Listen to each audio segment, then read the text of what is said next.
The Adventures of Tom Sawyer, by Mark Twain. Chapter 21. Eloquence and the Master's Gilded Dome. Vacation was approaching. The schoolmaster, always severe, grew severer and more exacting than ever, for he wanted the school to make a good showing on examination day. His rod and his ferule were seldom idle now, at least among the smaller pupils. Only the biggest boys and young ladies of 18 and 20 escaped lashing. Mr. Dobbin's lashings were very vigorous ones, too, for although he carried under his wig a perfectly bald and shiny head, he had only reached middle age, and there was no sign of feebleness in his muscle. As the great day approached, all the tyranny that was in him came to the surface. He seemed to take a vindictive pleasure in punishing the least shortcomings. The consequence was that the smaller boys spent their days in terror and suffering, and their nights in plotting revenge. They threw away no opportunity to do the master a mischief, but he kept ahead all the time. The retribution that followed every vengeful success was so sweeping and majestic that the boys always retired from the field badly worsted. At last they conspired together and hit upon a plan that promised a dazzling victory. They swore in the sign-painter's boy, told him the scheme, and asked his help. He had his own reason for being delighted, for the master boarded in his father's family, and had given the boy ample cause to hate him. The master's wife would go on a visit to the country in a few days, and there would be nothing to interfere with the plan. The master always prepared himself for great occasions by getting pretty well fuddled, and the sign-painter's boy said that when the dominie had reached the proper condition on examination evening, he would manage the thing while he napped in his chair. Then he would have him awakened at the right time and hurried away to school. In the fullness of time the interesting occasion arrived. At 8 in the evening the schoolhouse was brilliantly lighted, and adorned with wreaths and festoons of foliage and flowers. The master sat throned in his great chair upon a raised platform with his blackboard behind him. He was looking tolerably mellow. 3 rows of benches on each side and 6 rows in front of him were occupied by the dignitaries of the town and by the parents of the pupils. To his left, back of the rows of citizens, was a spacious temporary platform upon which were seated the scholars who were to take part in the exercises of the evening. Rows of small boys, washed and dressed to an intolerable state of discomfort, rows of gawky big boys, snowbanks of girls and young ladies clad in lawn and muslin and conspicuously conscious of their bare arms, their grandmother's ancient trinkets, their bits of pink and blue ribbon, and the flowers in their hair. All the rest of the house was filled with non-participating scholars. The exercises began. A very little boy stood up and sheepishly recited, "You'd scarce expect one of my age to speak in public on the stage," etc., accompanying himself with the painfully exact and spasmodic gestures which a machine might have used, supposing the machine to be a trifle out of order. But he got through safely, though cruelly scared, and got a fine round of applause when he made his manufactured bow and retired. A little shamefaced girl lisped, "Mary had a little lamb," etc., performed a compassion-inspired curtsy, got her meed of applause, and sat down flushed and happy. Tom Sawyer stepped forward with conceited confidence, and soared into the unquenchable and indestructible "Give me liberty or give me death" speech, with fine fury and frantic gesticulation, and broke down in the middle of it. A ghastly stage fright seized him, his legs quaked under him, and he was like to choke. True, he had the manifest sympathy of the house, but he had the house's silence, too, which was even worse than its sympathy. The master frowned, and this completed the disaster. Tom struggled a while, and then retired utterly defeated.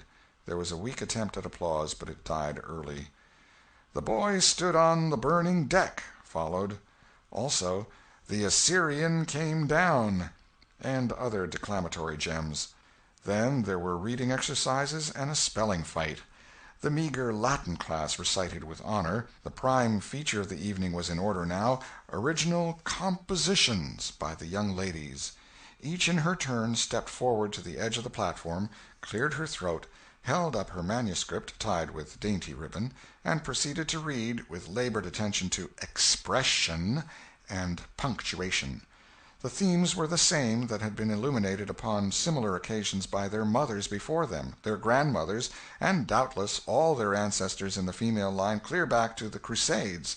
Friendship was one, memories of other days, religion in history, dreamland, the advantages of culture, forms of political government compared and contrasted, melancholy, filial love, heart longings, etc., etc. A prevalent feature in these compositions was a nursed and petted melancholy. Another was a wasteful and opulent gush of fine language. Another was a tendency to lug in by the ears particularly prized words and phrases until they were worn entirely out, and a peculiarity that conspicuously marked and marred them was the inveterate and intolerable sermon that wagged its crippled tail at the end of each and every one of them. No matter what the subject might be, a brain-racking effort was made to squirm it into some aspect or other that the moral and religious mind could contemplate with edification. The glaring insincerity of these sermons was not sufficient to compass the banishment of the fashion from the schools, and it is not sufficient today. It never will be sufficient while the world stands, perhaps. There is no school in all our land where the young ladies do not feel obliged to close their compositions with a sermon, and you will find that the sermon of the most frivolous and the least religious girl in the school is always the longest and the most relentlessly pious. But enough of this. Homely truth is unpalatable. Let us return to the examination. The first composition that was read was one entitled, "Is This, Then, Life?" Perhaps the reader can endure an extract from it. In the common walks of life, with what delightful emotions does the youthful mind look forward to some anticipated scene of festivity! Imagination is busy sketching rose-tinted pictures of joy. In fancy, the voluptuous votary of fashion sees herself amid the festive throng, the observed of all observers. Her graceful form, arrayed in snowy robes, is whirling through the mazes of the joyous dance. Her eye is brightest, her step is lightest in the gay assembly. In such delicious fancies time quickly glides by, and the welcome hour arrives for her entrance into the Elysian world, of which she has had such bright dreams. How fairy-like does everything appear to her enchanted vision! Each new scene is more charming than the last. But after a while she finds that beneath this goodly exterior all is vanity. The flattery which once charmed her soul now grates harshly upon her ear. The ballroom has lost its charms, and with wasted health and embittered heart she turns away with the conviction that earthly pleasures cannot satisfy the longings of the soul. And so forth and so on.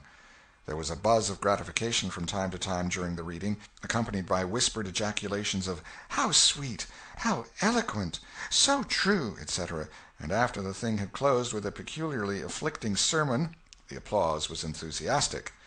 Then arose a slight, melancholy girl, whose face had the interesting paleness that comes of pills and indigestion, and read a poem.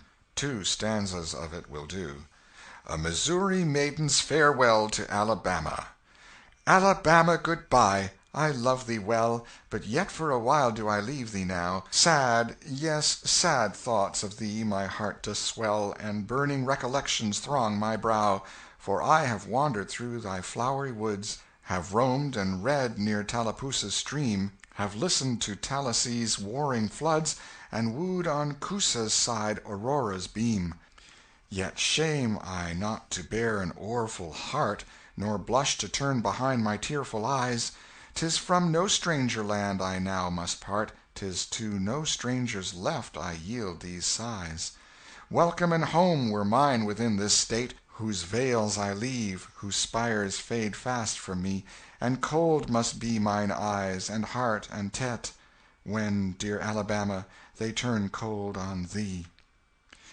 There were very few there who knew what "tet" meant, but the poem was very satisfactory nevertheless. Next appeared a dark-complexioned, black-eyed, black-haired young lady, who paused an impressive moment, assumed a tragic expression, and began to read in a measured, solemn tone. A vision. Dark and tempestuous was night. Around the throne on high not a single star quivered, but the deep intonations of the heavy thunder constantly vibrated upon the ear, whilst the terrific lightning revelled in angry mood through the cloudy chambers of heaven, seeming to scorn the power exerted over its terror by the illustrious Franklin.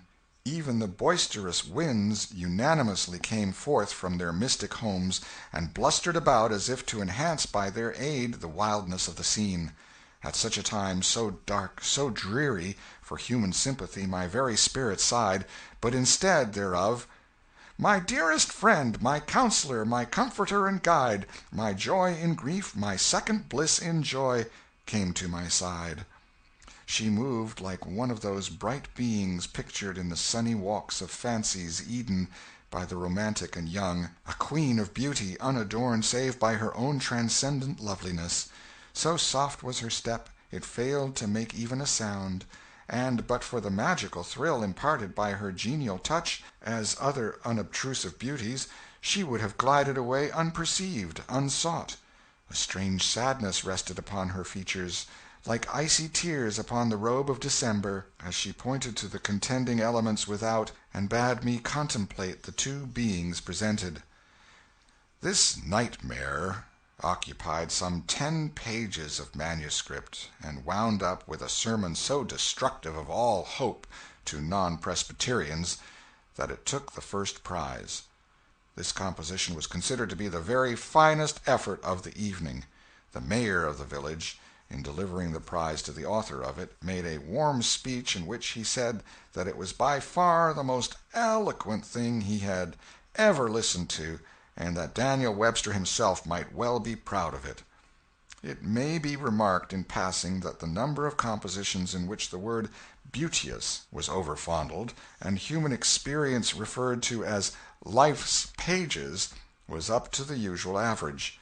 Now the master, mellow almost to the verge of geniality, put his chair aside, turned his back to the audience, and began to draw a map of America on the blackboard, to exercise the geography class upon.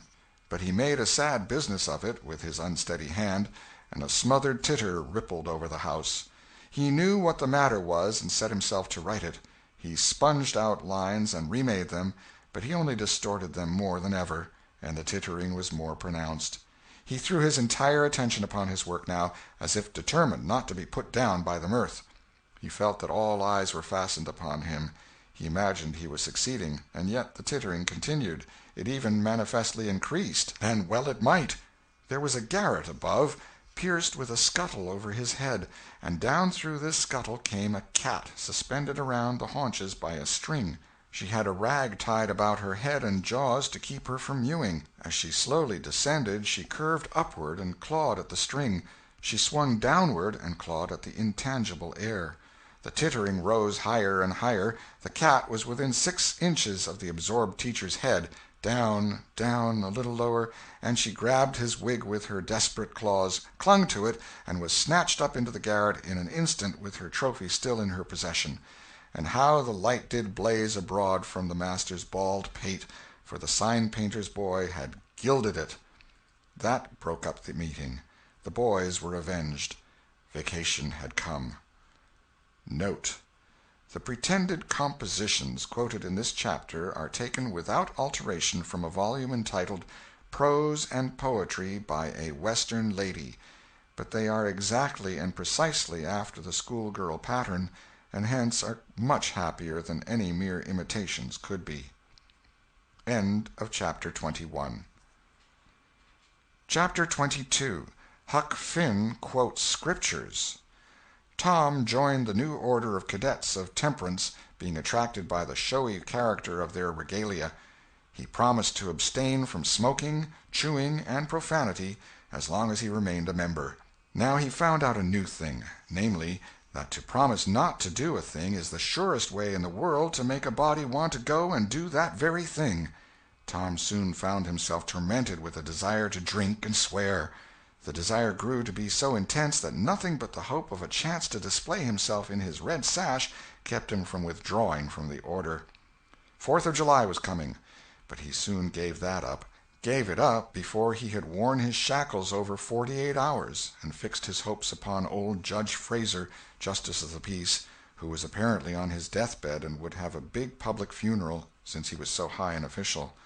During 3 days Tom was deeply concerned about the judge's condition and hungry for news of it. Sometimes his hopes ran high, so high that he would venture to get out his regalia and practice before the looking-glass. But the judge had a most discouraging way of fluctuating. At last he was pronounced upon the mend, and then convalescent. Tom was disgusted, and felt a sense of injury, too. He handed in his resignation at once, and that night the judge suffered a relapse and died. Tom resolved that he would never trust a man like that again. The funeral was a fine thing. The cadets paraded in a style calculated to kill the late member with envy. Tom was a free boy again, however. There was something in that. He could drink and swear now, but found to his surprise that he did not want to. The simple fact that he could took the desire away and the charm of it. Tom presently wondered to find that his coveted vacation was beginning to hang a little heavily on his hands. He attempted a diary, but nothing happened during 3 days, and so he abandoned it. The first of all the negro minstrel shows came to town, and made a sensation. Tom and Joe Harper got up a band of performers and were happy for 2 days. Even the glorious Fourth was in some sense a failure, for it rained hard, there was no procession in consequence, and the greatest man in the world, as Tom supposed, Mr. Benton, an actual United States Senator, proved an overwhelming disappointment, for he was not 25 feet high, nor even anywhere in the neighborhood of it. A circus came. The boys played circus for 3 days afterward in tents made of rag carpeting. Admission, 3 pins for boys, 2 for girls, and then circusing was abandoned. A phrenologist and a mesmerizer came, and went again, and left the village duller and drearier than ever. There were some boys' and girls' parties, but they were so few and so delightful that they only made the aching voids between ache the harder. Becky Thatcher was gone to her Constantinople home to stay with her parents during vacation, so there was no bright side to life anywhere. The dreadful secret of the murder was a chronic misery. It was a very cancer for permanency and pain. Then came the measles. During 2 long weeks Tom lay a prisoner, dead to the world and its happenings. He was very ill. He was interested in nothing. When he got upon his feet at last and moved feebly downtown, a melancholy change had come over everything and every creature. There had been a revival, and everybody had got religion, not only the adults but even the boys and girls. Tom went about, hoping against hope for the sight of one blessed sinful face, but disappointment crossed him everywhere. He found Joe Harper studying a Testament, and turned sadly away from the depressing spectacle. He sought Ben Rogers, and found him visiting the poor with a basket of tracts. He hunted up Jim Hollis, who called his attention to the precious blessing of his late measles as a warning. Every boy he encountered added another ton to his depression, and when, in desperation, he flew for refuge at last to the bosom of Huckleberry Finn, and was received with a scriptural quotation, his heart broke, and he crept home and to bed, realizing that he alone of all the town was lost forever and forever. And that night there came on a terrific storm, with driving rain, awful claps of thunder, and blinding sheets of lightning. He covered his head with his bedclothes and waited in a horror of suspense for his doom, for he had not the shadow of a doubt that all this hubbub was about him. He believed he had taxed the forbearance of the powers above to the extremity of endurance, and that this was the result. It might have seemed to him a waste of pomp and ammunition to kill a bug with a battery of artillery, but there seemed nothing incongruous about the getting up such an expensive thunderstorm as this to knock the turf from under an insect like himself. By and by the tempest spent itself and died without accomplishing its object. The boy's first impulse was to be grateful and reform. His second was to wait, for there might not be any more storms. The next day the doctors were back. Tom had relapsed. The 3 weeks he spent on his back this time seemed an entire age. When he got abroad at last, he was hardly grateful that he had been spared, remembering how lonely was his estate, how companionless and forlorn he was. He drifted listlessly down the street and found Jim Hollis acting as judge in a juvenile court that was trying a cat for murder, in the presence of her victim, a bird. He found Joe Harper and Huck Finn up an alley eating a stolen melon. Poor lads, they, like Tom, had suffered a relapse. End of Chapter 22. Chapter 23. The Salvation of Muff Potter. At last the sleepy atmosphere was stirred, and vigorously. The murder trial came on in the court. It became the absorbing topic of village talk immediately. Tom could not get away from it. Every reference to the murder sent a shudder to his heart, for his troubled conscience and fears almost persuaded him that these remarks were put forth in his hearing as feelers. He did not see how he could be suspected of knowing anything about the murder, but still he could not be comfortable in the midst of this gossip. It kept him in a cold shiver all the time. He took Huck to a lonely place to have a talk with him. It would be some relief to unseal his tongue for a little while, to divide his burden of distress with another sufferer. Moreover, he wanted to assure himself that Huck had remained discreet. "Huck, have you ever told anybody about that?" "About what?" "You know what." "Oh, course I haven't." "Never a word?" "Never a solitary word, so help me. What makes you ask?" "Well, I was afeard."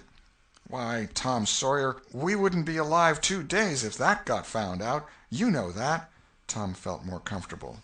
After a pause, "Huck, they couldn't anybody get you to tell, could they?" "Get me to tell? Why, if I wanted that half-breed devil to drown me, they could get me to tell. They ain't no different way." "Well, that's all right, then. I reckon we're safe as long as we keep mum. But let's swear again, anyway. It's more surer." "I'm agreed." So they swore again with dread solemnities. "What is the talk around, Huck? I've heard a power of it." "Talk?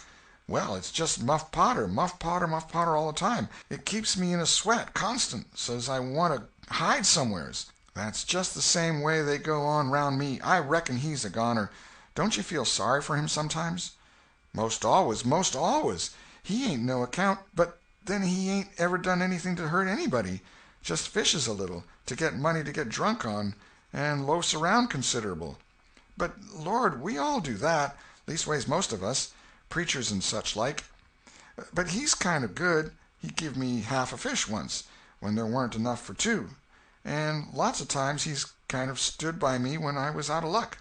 "Well, he's mended kites for me, Huck, and knitted hooks onto my line. I wish we could get him out of there."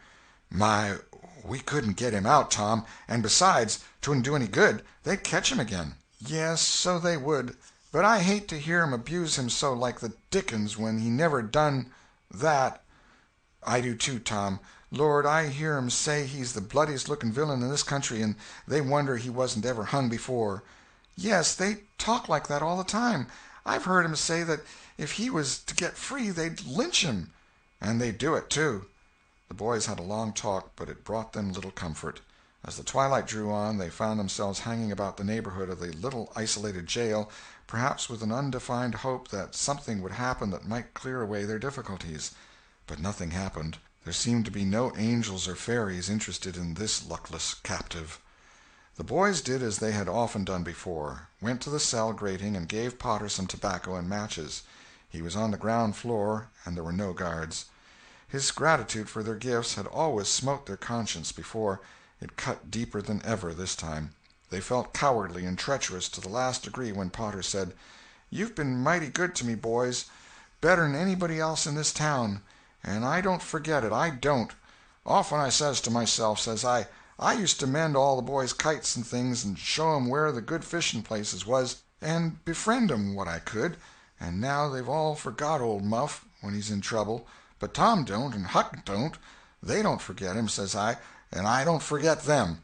Well, boys, I done an awful thing. Drunk and crazy at the time, that's the only way I count for it, and now I got to swing for it, and it's right. Right, and best, too, I reckon, I hope so, anyway. Well, we won't talk about that. I don't want to make you feel bad. You've befriended me. But what I want to say is, don't you ever get drunk. Then you won't ever get here. Stand a little further west, so that's it. It's a prime comfort to see faces that's friendly when a body's in such a muck of trouble, and there don't none come here but yourn. Good friendly faces. Good friendly faces." Get up on one another's backs and let me touch 'em. That's it. Shake hands. Yourn'll come through the bars, but mine's too big. Little hands and weak, and they've helped Muff Potter a power, and they'd help him more if they could." Tom went home miserable, and his dreams that night were full of horrors. The next day and the day after he hung about the courtroom, drawn by an impossible, irresistible impulse to go in, but forcing himself to stay out. Huck was having the same experience. They studiously avoided each other. Each wandered away from time to time, but the same dismal fascination always brought them back presently. Tom kept his ears open when idlers sauntered out of the courtroom, but invariably heard distressing news. The toils were closing more and more relentlessly around poor Potter. At the end of the second day the village talk was to the effect that Injun Joe's evidence stood firm and unshaken, and that there was not the slightest question as to what the jury's verdict would be. Tom was out late that night, and came to bed through the window. He was in a tremendous state of excitement. It was hours before he got to sleep. All the village flocked to the courthouse the next morning, for this was to be the great day. Both sexes were about equally represented in the packed audience. After a long wait the jury filed in and took their places. Shortly afterward, Potter, pale and haggard, timid and hopeless, was brought in, with chains upon him, and seated where all the curious eyes could stare at him. No less conspicuous was Injun Joe, stolid as ever. There was another pause, and then the judge arrived and the sheriff proclaimed the opening of the court. The usual whisperings among the lawyers and gathering together of papers followed. These details and accompanying delays worked up an atmosphere of preparation that was as impressive as it was fascinating. Now a witness was called who testified that he found Muff Potter washing in the brook at an early hour the morning that the murder was discovered, and that he immediately sneaked away. After some further questioning, counsel for the prosecution said, "Take the witness." The prisoner raised his eyes for a moment, but dropped them again when his own counsel said, "I have no questions to ask him." The next witness proved the finding of the knife near the corpse. Counsel for the prosecution said, "Take the witness." "I have no questions to ask him," Potter's lawyer replied. A third witness swore he had often seen the knife in Potter's possession. "Take the witness." Counsel for Potter declined to question him. The faces of the audience began to betray annoyance. Did this attorney mean to throw away his client's life without an effort? Several witnesses deposed concerning Potter's guilty behavior when brought to the scene of the murder. They were allowed to leave the stand without being cross-questioned. Every detail of the damaging circumstances that occurred in the graveyard upon that morning, which all present remembered so well, was brought out by credible witnesses, but none of them were cross-examined by Potter's lawyer. The perplexity and dissatisfaction of the House expressed itself in murmurs and provoked a reproof from the bench. Counsel for the prosecution now said, "By the oaths of citizens whose simple word is above suspicion, we have fastened this awful crime, beyond all possibility of question, upon the unhappy prisoner at the bar. We rest our case here." A groan escaped from poor Potter, and he put his face in his hands and rocked his body softly to and fro, while a painful silence reigned in the courtroom. Many men were moved, and many women's compassion testified itself in tears.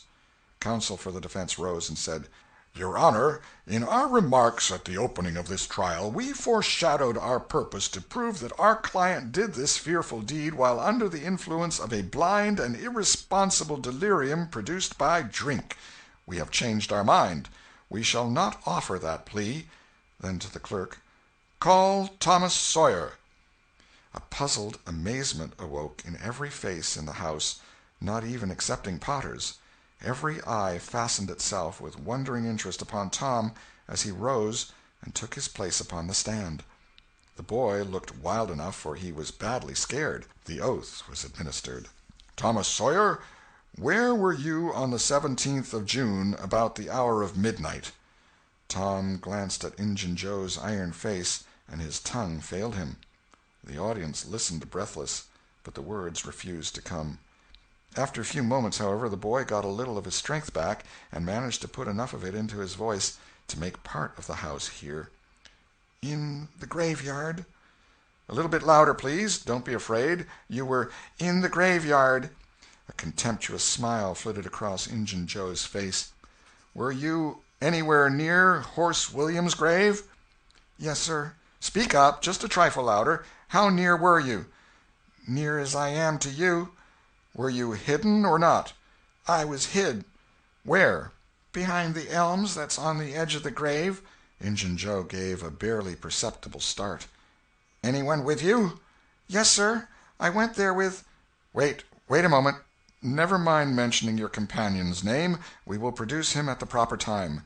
Did you carry anything there with you?" Tom hesitated and looked confused. "Speak out, my boy. Don't be diffident. The truth is always respectable. What did you take there?" "Only dead cat." There was a ripple of mirth which the court checked. "We will produce the skeleton of that cat.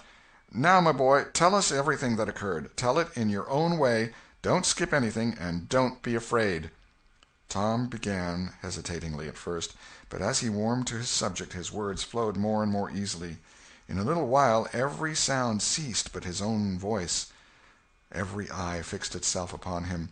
With parted lips and bated breath the audience hung upon his words, taking no note of time, wrapped in the ghastly fascination of the tale. The strain upon pent emotion reached its climax when the boy said: "And as the doctor fetched the board around and Muff Potter fell, Injun Joe jumped with a knife and—" Crash! Quick as lightning the half-breed sprang for a window, tore his way through all opposers, and was gone. End of chapter 23.